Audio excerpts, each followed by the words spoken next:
When I grew up, I read 1984, and it was like, in one way he was a visionary, but in other ways he was very optimistic because he couldn't foresee the technological developments we are having. So from a technology perspective, it's much worse already. And that leads to a society which is a total surveillance state. 1984. I was born in 1984. Yup, that's me right there. It was the year that Orwell had envisioned as the beginning of the end of our privacy. Now we can see you. A world in which Big Brother was constantly watching. But no one paid that too much mind.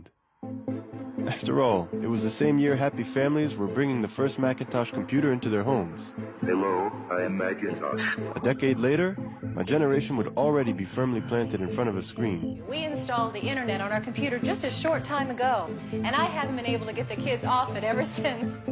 Little by little, we became addicted to it. So I guess this is a story of how it changed our lives.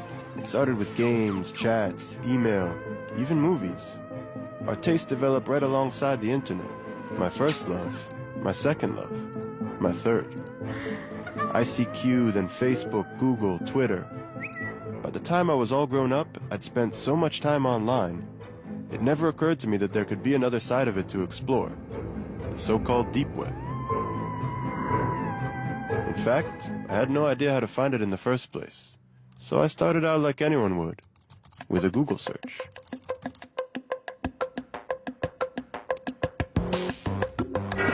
What lurks beneath the surface of the internet? The deep web. What is it exactly? Well, it's kind of a vague term because it's comprised of anything that's just not indexed by search engines. All right, unindexed. So Google wouldn't take me very far. If we want to compare the size, then one great analogy is that the surface internet, the stuff that's indexed by Google, that would be sort of like the tip of an iceberg. The tip of the iceberg. The majority of users can only access 1% of all the information the World Wide Web has to offer. The rest, deep beneath the surface, is known as the deep web. So the deep web is like an inaccessible data dump, filled by banks, governments, corporations. And then there's the invisible corner of it. There's the regular internet, and then there's something called the dark net, an underground system of anonymous websites that are untraceable. מה זה הדארקנט? אנחנו בעצם במשך הרבה מאוד שנים נמצאים במצב שכל מי שרוצה לעשות משהו בהסתר, לקנות סמים, לקנות סחורה גנובה. היה לו בעצם מאוד קשה היה לבצע את זה בעולם האמיתי. כי בעולם האמיתי אתה צריך לפגוש את המוכר, ואז אתה גם צריך לשלם לו באיזושהי צורה כסף. כשאנחנו מדברים היום על הדארקנט, בעצם אנחנו מדברים על זירת מסחר חדשה.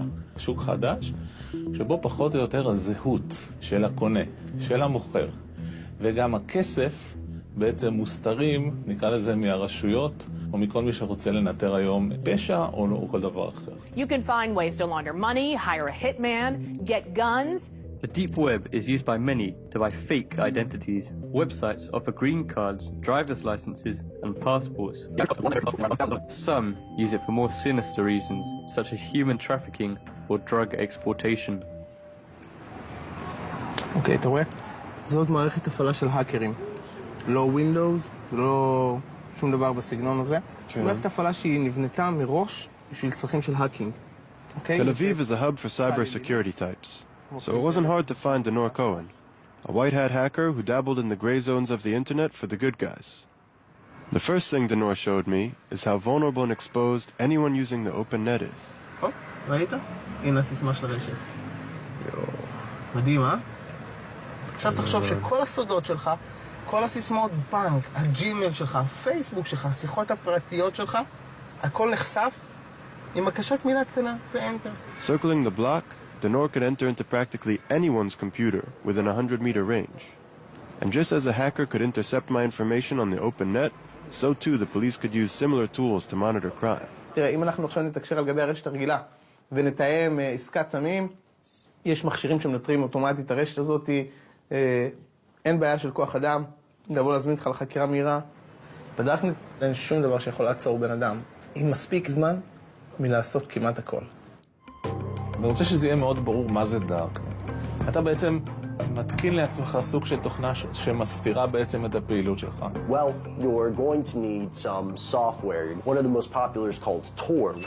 Tor. Which originally stood for the Onion Router. The Onion Router. Onion Router. It was made by the U.S. Navy.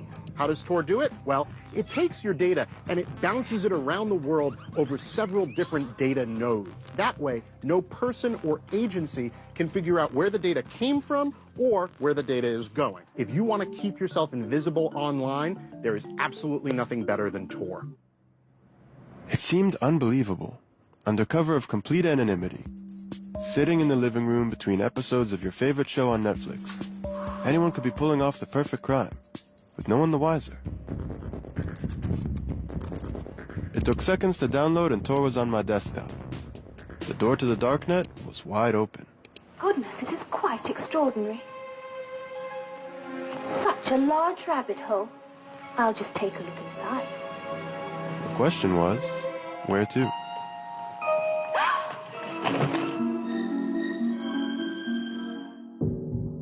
My first stop was the hidden wiki. It didn't look so different than a normal Wikipedia page. Only the content was a little more, well, I don't know. See for yourselves. Drugs. Lots of drugs.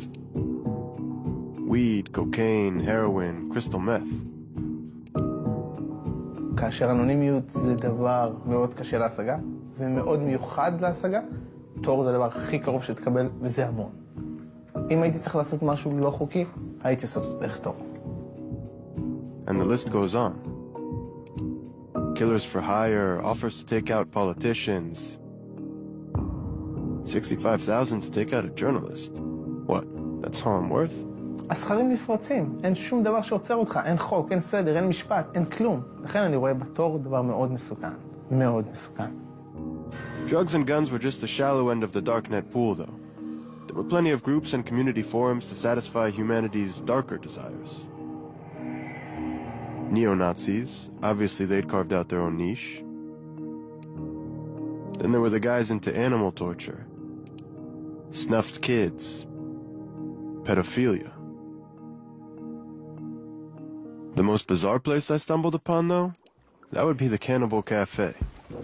Serving humanity. I mean, seriously? אני יכול להגיד לך על ישיבות שהיו לי עם קצינים שתלשו שערות אחת-אחת. אין לנו מה לעשות מול הדבר הזה. זה פשוט סיוט. A modern-day virtual Sodom and Gomorrah. It sure looked like a nightmare. If the rules of the game were changing, then what were the police doing to catch up? And did they even stand a chance? אוקיי, רצים? אפשר? כן. מעניין אותי לדעת איך, אם בכלל, הדארקנט שינה את מפת הפשע, מפת הפשיעה. הפשע שינה את פניו. היום אתה רואה יותר ויותר שהפשע עובר מהעולם הפיזי לעולם המקוון. ולמה? ולו בגלל הסיבה הפשוטה שבעולם המקוון אנשים נוטים לחשוב שהם יכולים להיות יותר אנונימיים ולעשות עבירות בלי להתאפס. תיכנס לתוך הדארקנט, אני מניח שנכנסת, אתה רואה לצורך העניין בן אדם רוצה לרכוש X, Y או Z, לרוב הדברים שהוא רוצה לרכוש זה דברים שאסור לו להחזיק ואסור למוכר למכור, אם זה סמים, אם זה נשק, אם זה תועבה של קטינים, אם זה לקנות שירות, החל מהדבקה של מחשב, רנט ההאקר, וכלה ברצח. The list of cyber threats went on and on, but I kept wondering, is hiding your identity online a crime in and of itself? העניין הזה של אנונימיות. האם אתם רואים בזה דבר רע, דבר חיובי, או אתם אדישים לזה? תראה, התפקיד שלנו זה לאכוף את החוק. מי שקובע את הנורמות החברתיות במדינת ישראל זה המחוקק. אני לא חושב שזה המקום שלי להביע דעה אם אדם צריך להיות אנונימי או לא. אני כן יכול לומר שהאנונימיות היא לכאורה נותנת לאדם לחשוב שאם הוא יעשה עבירה הוא לא יתפס, וזה טעות, זה לא נכון. So was assuming that we could hide anything at all online just wishful thinking then? Could the police really find anyone and everyone hiding in the darknet? It took a considerable amount of digging and awkward questions before I found someone from the digital underworld who was willing to meet in person. Where could we meet in real life, though? Maybe I'd seen too many movies, but somehow an abandoned warehouse seemed appropriate. אני מאוד נורמטיבית, נכון? ואני מאוד כבר מבוגרת, וכבר יכולה להיות בגיל של סבתא, נכון?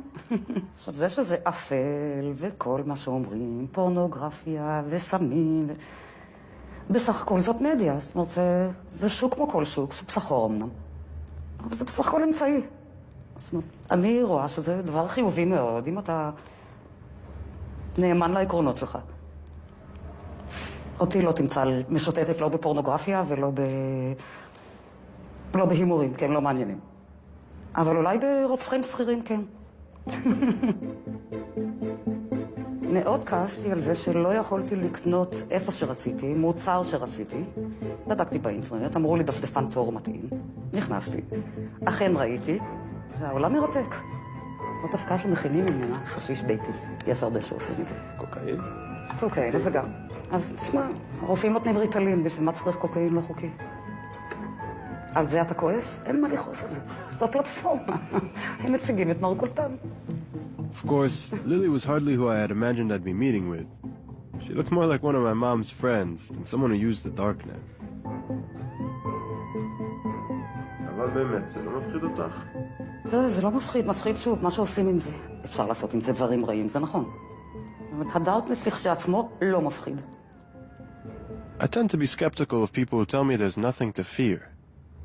Was the darknet really just a black market equivalent of eBay? Technology has always been two-sided. Depends how you use it. Take, for instance, the 3D printer.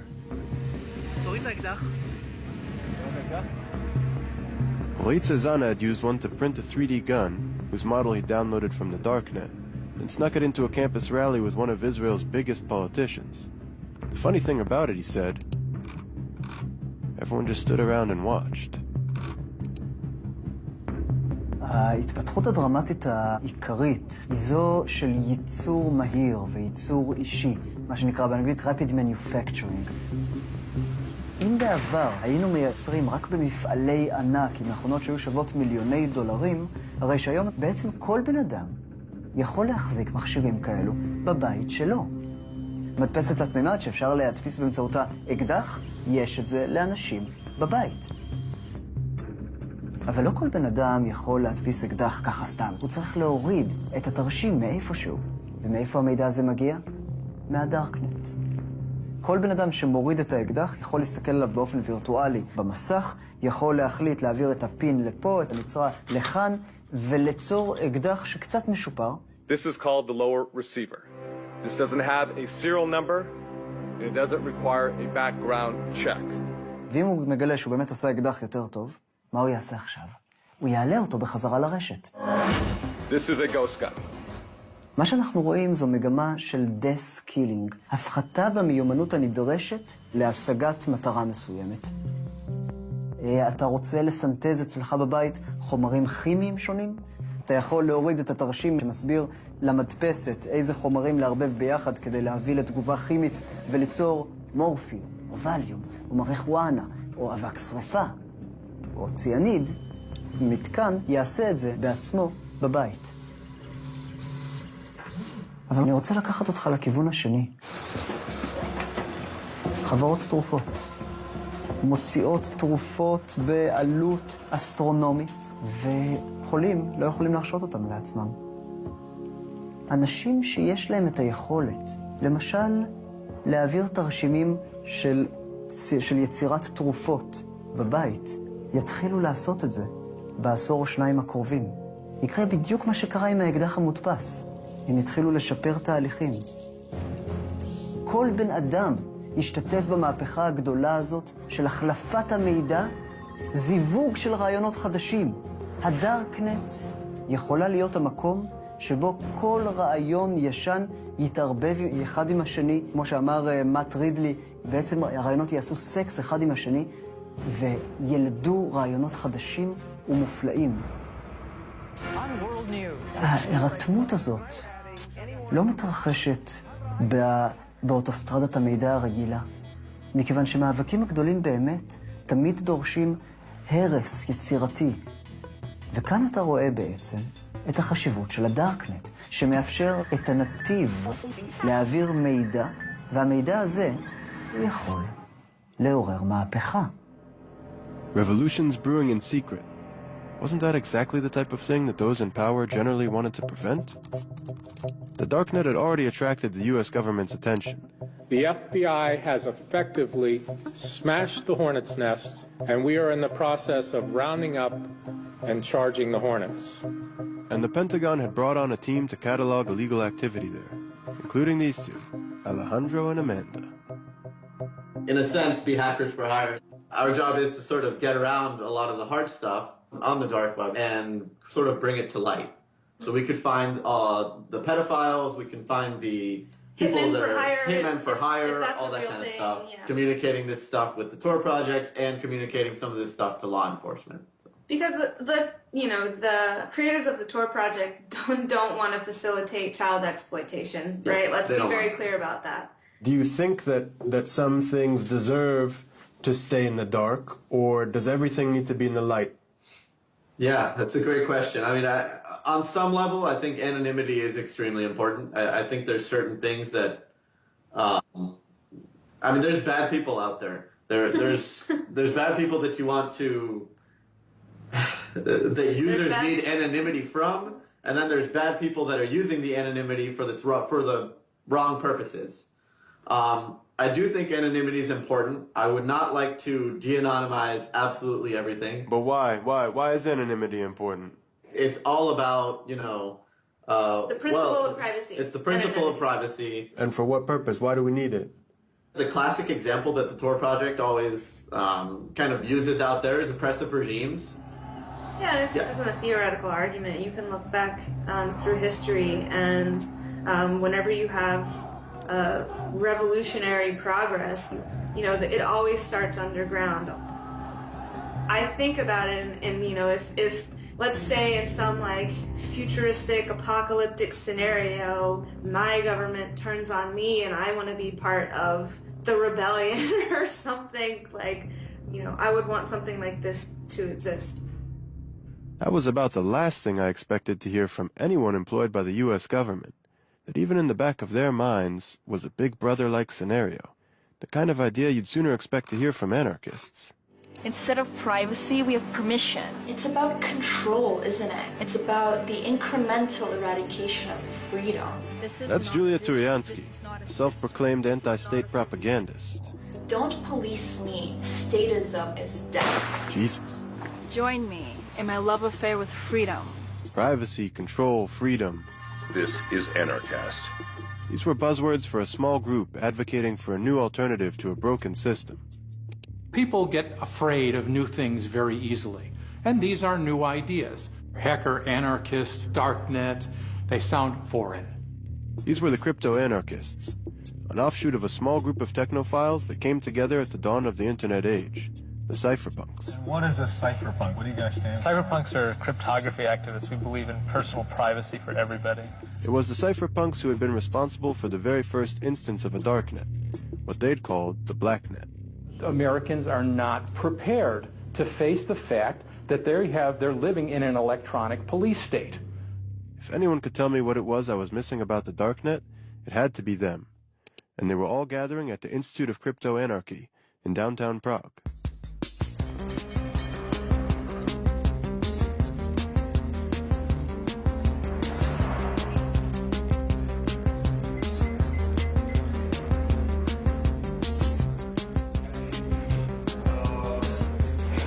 Police represents tools and ways how to protect our freedoms against authoritative tendencies in political and social institutions. I'm sorry, it's limited. Really, we cannot take pictures of the people. Yeah. Shoot against it. Yeah. Stepping into the Hackers Congress, I had felt entirely unsure about what I was about to enter. So unsure, in fact, that I had circled the block before actually going in. And when I finally found a few participants who would speak on camera, it came with certain conditions. Great. Let's go inside.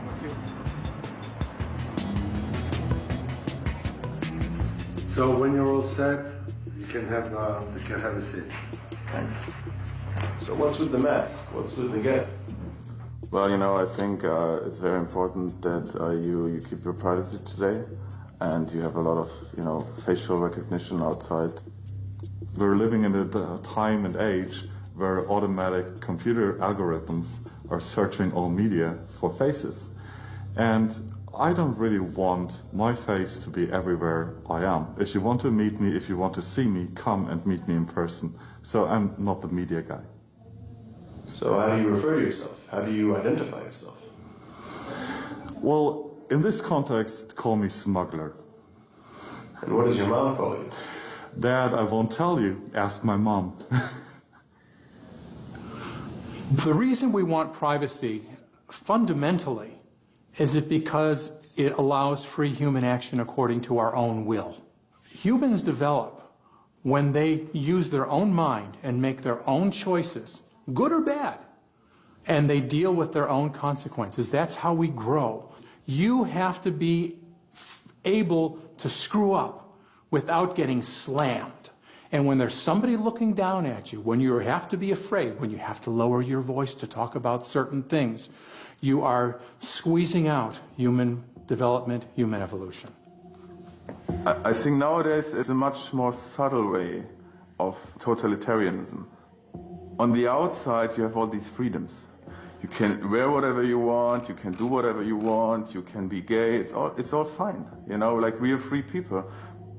Earlier, totalitarian systems, it was much clearer to people that you're not free. And now it's like you're this happy consumer who can, you know, watch all the movies on Netflix, but as soon as you really trying to push a little bit to change the system, you are being attacked. And all the other ones say, yeah, what's your problem? You know, just like me on Facebook. When we're sitting in front of the computer in our own homes, we're in the environment that we usually associate with privacy. But what we're actually doing is we're shouting things from the rooftops. Without protecting ourselves, we have just opened our private living space to the whole world. And that is why I say, be careful. What you're doing right there is something you wouldn't do if you would really understand what you're doing, because you're not doing it in any other way of your life. I've never been particularly privacy-minded. When I open an app on my phone, I'm not exactly thinking about where that data might end up. Facebook, Google, they're surveillance systems. Anytime you use a product that's free, somehow that company has to pay its employees. So that means you're not really the customer, you're not paying them, and that means you're the product. I'm not going to stop using Facebook, I'm not going to stop using Google until they start hunting people down and killing them. The idea that my generation would suddenly stop using social media seemed a little crazy, which is more or less how my friends saw it too. I mean, it is fucked up that you can't just like say whatever you want. I guess I've accepted the fact that I'm being tracked. I'm not doing anything illegal, not on the internet. If I have nothing to hide, why should I be afraid? I'm thinking if I have anything to hide.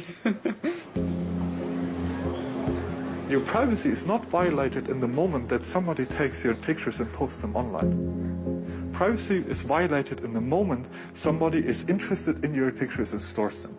That is where the violation happens. Somebody grabbing your data and just storing it because he might want to use it.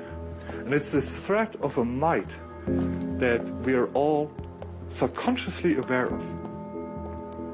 Everybody does something wrong. You know, maybe you cheat on your wife, or you were drunk at this party and you have this, you know, ridiculous picture of you, and then they can use that information to either, you know, like enforce the law which they didn't enforce before, or they just, you know, blackmail you in public. When you're in a state where you have no privacy, where you have no anonymity, you're always worried about somebody looking in, somebody who's going to either physically punish you or say bad things about you behind your back or shame you. Shame among humans is like weapons of mass destruction. So what is it that we need to do to preserve our freedom? Start wearing masks? Throughout this 3D printed fashion show, I kept thinking about how paradoxical it is to believe we could only really be free in hiding. Especially in the West, where we're so used to exposing everything. I had been in Cairo during the Arab Spring, at the same time that Shira Frankel was writing about the dramatic events there. Hey, Shira. Now she was writing for BuzzFeed about encryption technologies, like Tor.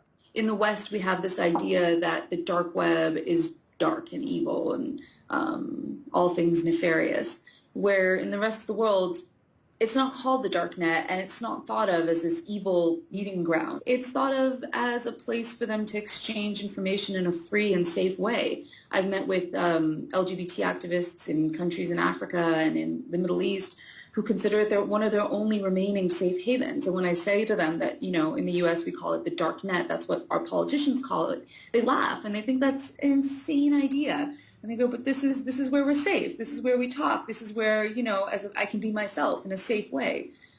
So there are large parts of the world where just being yourself online is enough to get you arrested. So for those people who know that they aren't safe online, that they aren't safe to just send emails or be part of Facebook groups, encrypted technologies can mean can be a lifesaver, actually. I could understand the need for the darknet while living under a dictatorial regime, but freedom is a fundamental part of democratic societies, isn't it? אנחנו נמצאים היום במפגש בין שתי צורות שלטון מתחרות. זו שבה האח הגדול הוא זה שמנהל את החיים לתושבי המדינה, ומהצד השני, שלטון ההמונים. השלטון מנסה להבטיח את ביטחון האזרחים ואת הביטחון שלו עצמו. כדי לעשות את זה, הוא חייב לעצור את האיום שטומנים לו הזאבים, הטרוריסטים, האנשים שרוצים להפוך את השלטון בכוח, ולפעמים גם האנשים שרוצים להפוך את השלטון לא בכוח.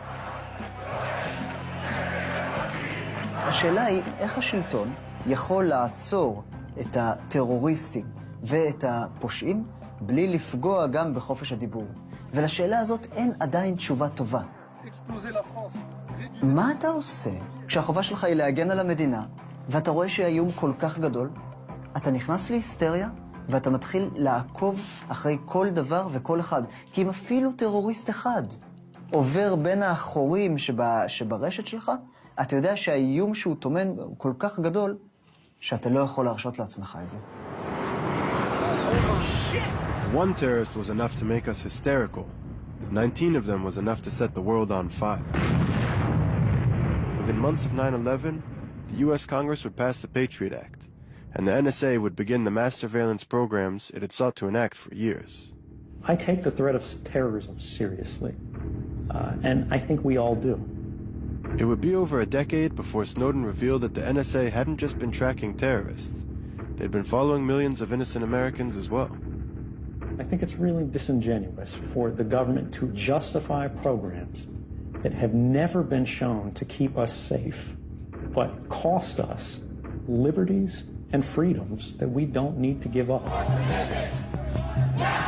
When I came back to the U.S. and I spoke to people about the Snowden files, a lot of them sort of shrugged their shoulders and were like, well, what do you expect? Of course the government's doing this. Of course the government's monitoring us in these, X, Y, and Z ways. And so I thought that was interesting, that on the one hand, here were these files, this cache of documents that was going to reveal in an unprecedented way what the government was doing to spy on us, and at the same time, here were Americans shrugging their shoulders and being like, so what? They say they want the information because it's good for you. Well, there's a problem with that. Number one is that they just collect everything they can and get everything they can because they can, and because, to be honest, if you're in government, if you're doing that type of work, the odds are very high that you have sort of a control bias psychologically. They like control. They want to think everything, if something bad could happen if we don't control that. Well, something bad could always happen. So when you take that as a standard, there's no end.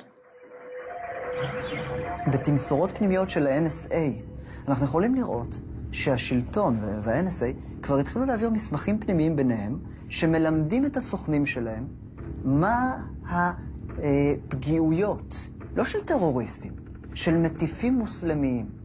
כשהשלטון ממפה מה נקודות התורפה של מטיפים מוסלמיים, מצביע על אחד מהם ואומר, הוא גולש בפורנו באינטרנט.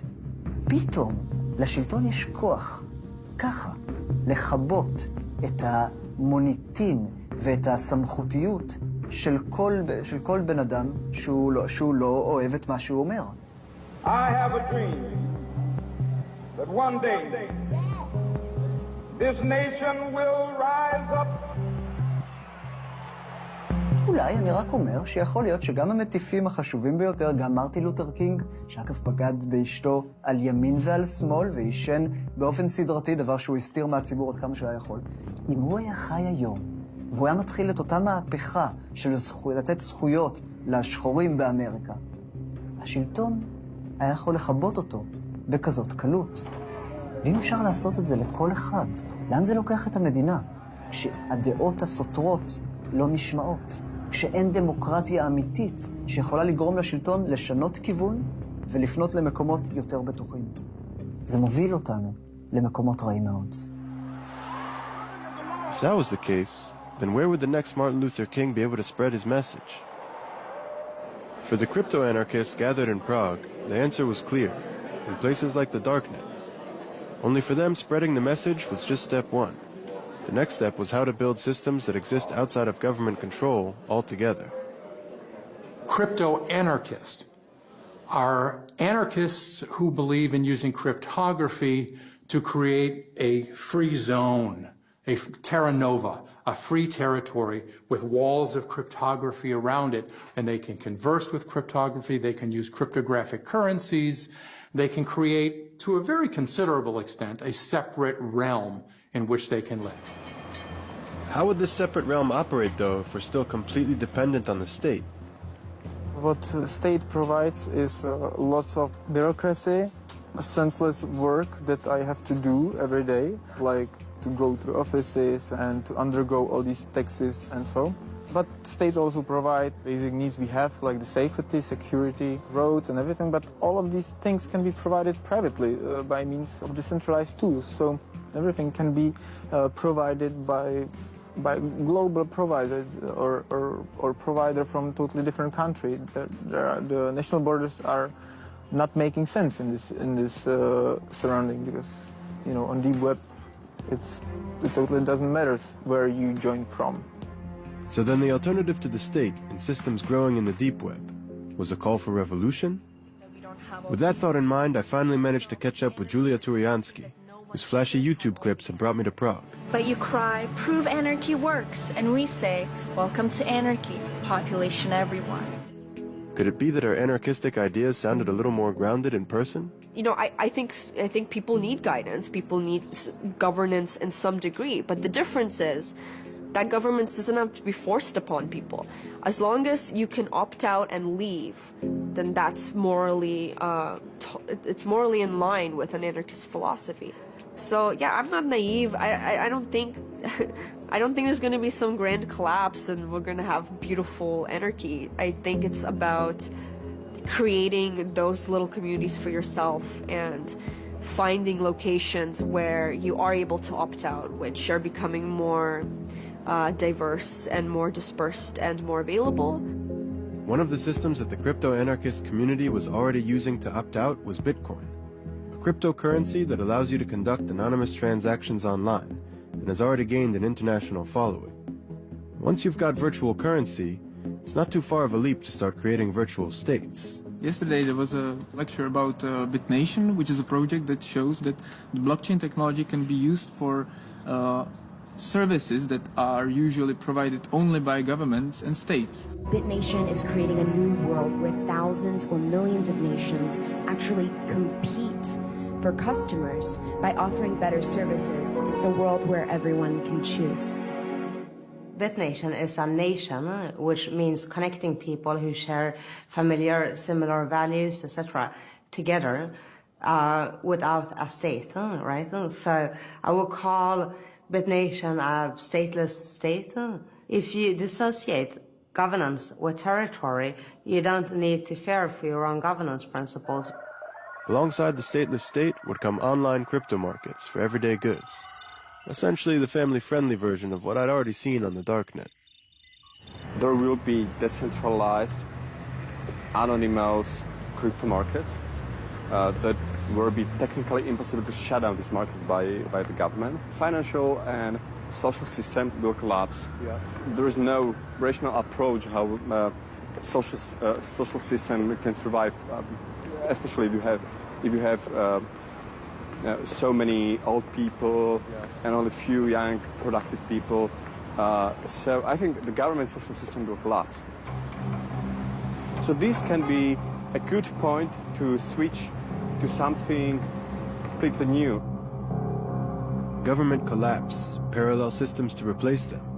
The crypto-anarchists traced it all back to the cypherpunks and what they'd written in 1988.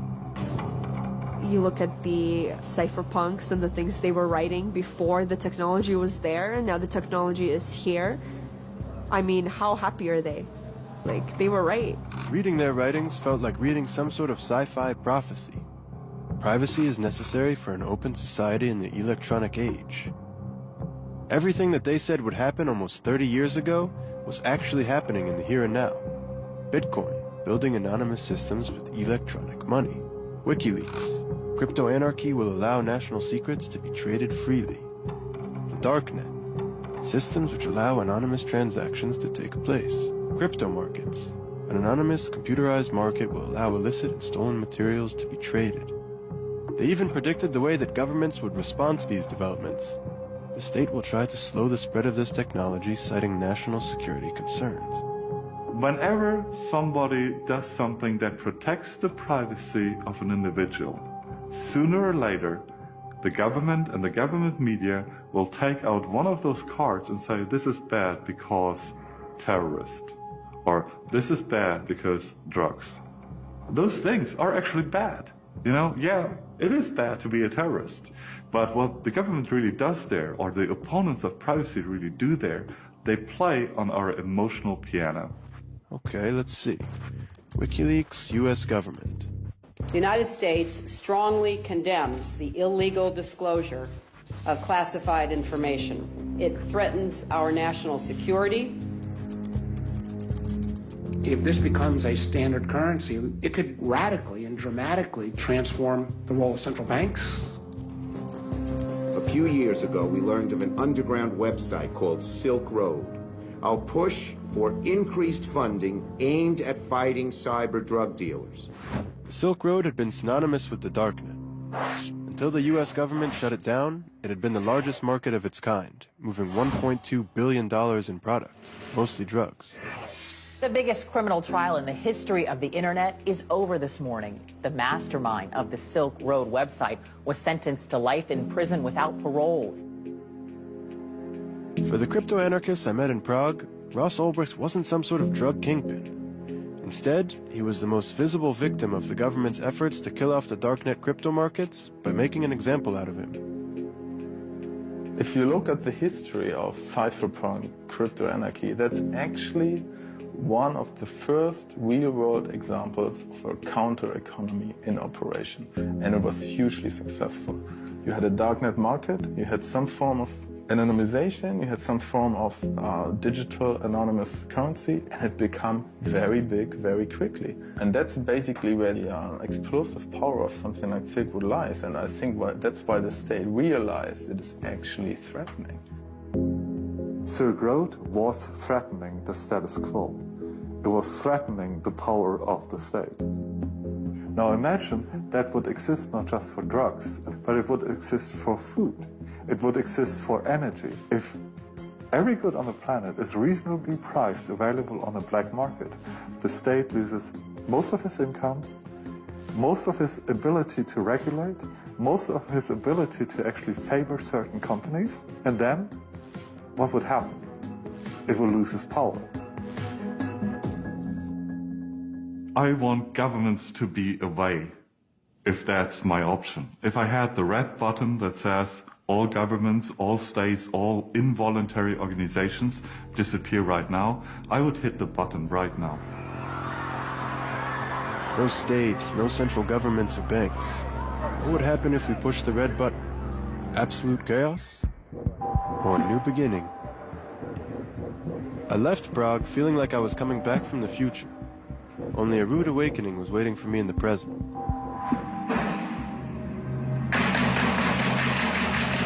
2 attacks in Paris, 1 in the US. Oh my gosh. Downed plane in Egypt.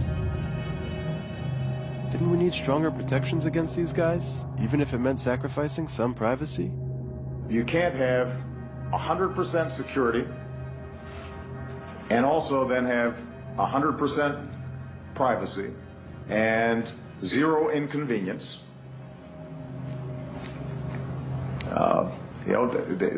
We're going to have to make some choices. I was just in Washington a couple months ago, and I was speaking to a lot of politicians, and this is just following the horrific attacks that happened in Paris and just before the attacks that happened in San Bernardino in California. And a lot of the politicians were saying, you know, the darknet's to blame, Tor is to blame, encrypted technologies are to blame. There had been that very week a lot of reports in the press about how the attackers that were involved in Paris had communicated with one another and with ISIS leadership back in Iraq and Syria through Tor.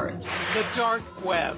The U.S. believes ISIS and others are now using the most covert part of the online world to recruit fighters, share intelligence, and potentially plan real-world attacks. And in the weeks that emerged, it turned out that not only had they not used encrypted technology, they'd been sending SMS messages to one another. I think that for politicians, oftentimes blaming things on the dark web is a really easy way to sort of wash their hands of an intelligence failure. Why say we missed an SMS call? SMS text message. Why say we missed a phone call when you can say, oh, no, this was on the dark web. We couldn't possibly have found this scary thing that was happening. It's a carte blanche to say we didn't miss anything. It's easy to scapegoat the darknet, to say that if it weren't there, our lives would be safer, more secure. But the darknet has always existed, in one form or another.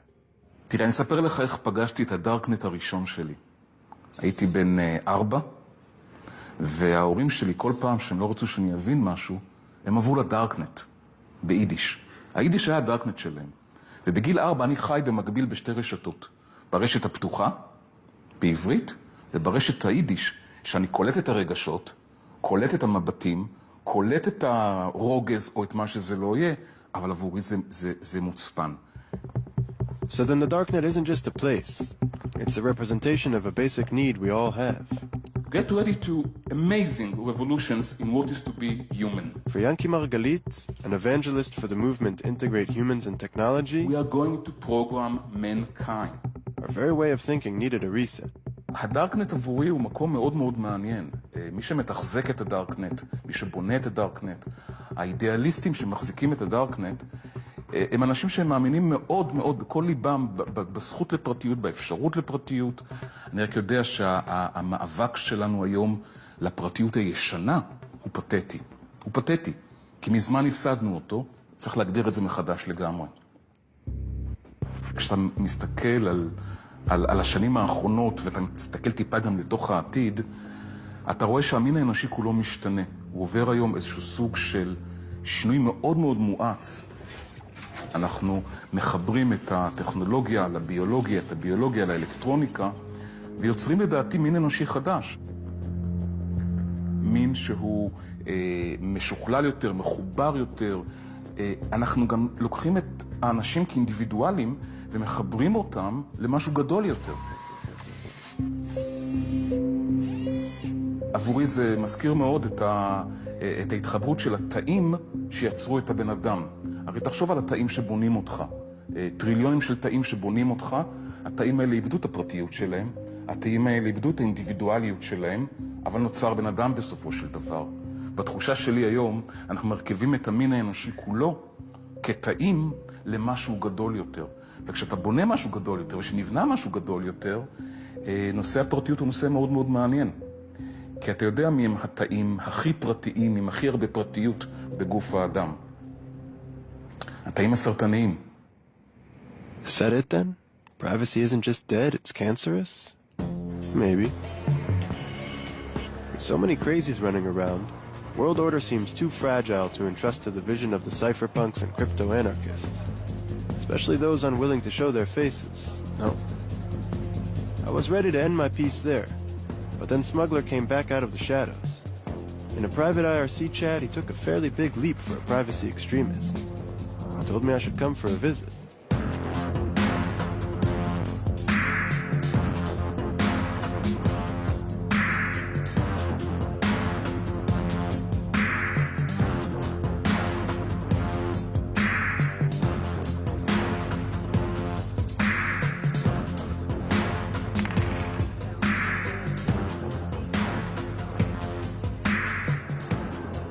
Riding around the streets of Berlin with two guys in masks made me a little uncomfortable, even if we'd already met once before.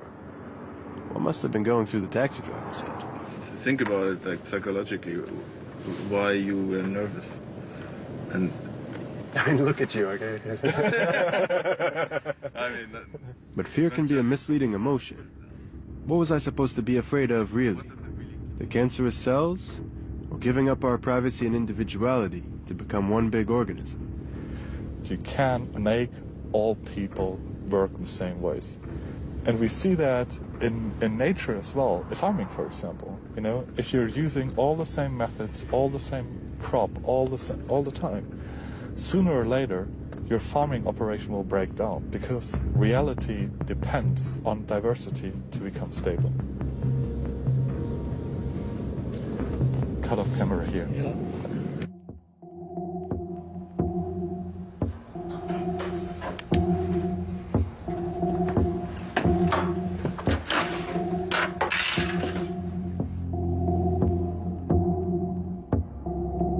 Privacy is to ideas what evolution is to biology.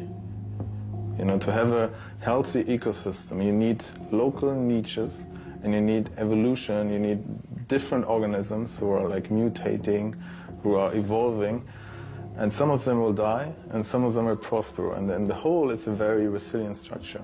And the same for a healthy society. You need many different ideas and the good ones will actually survive.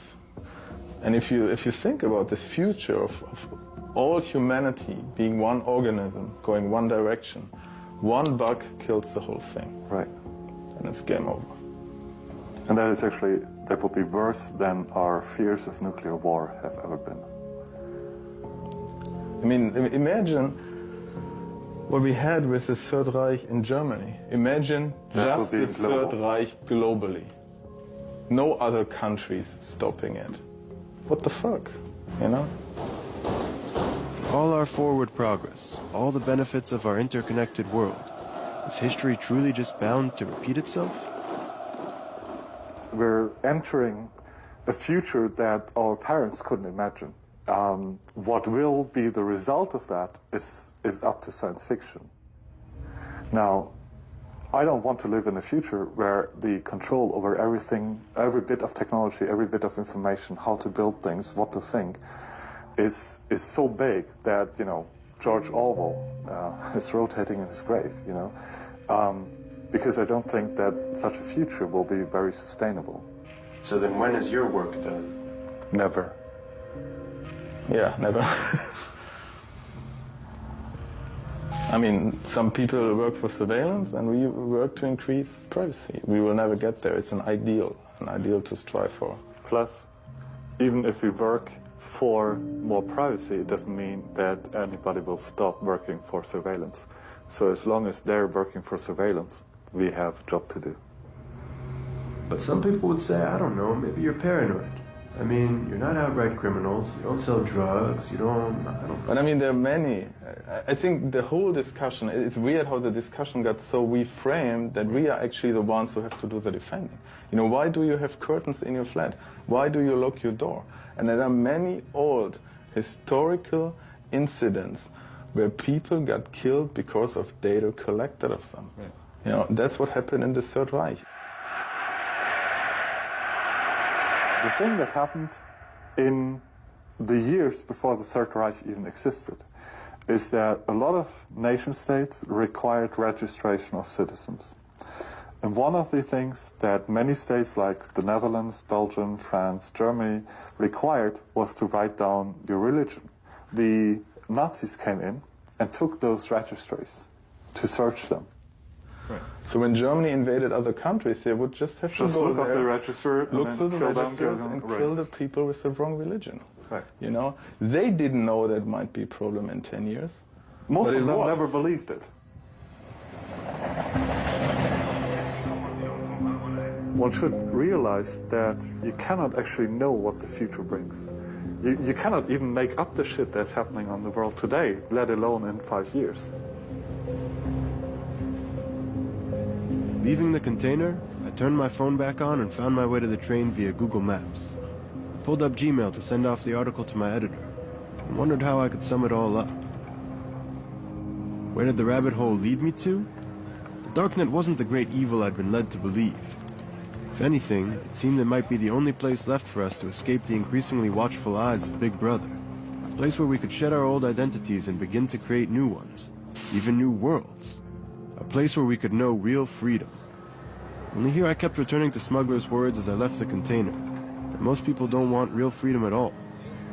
They just want enough freedom to be comfortable.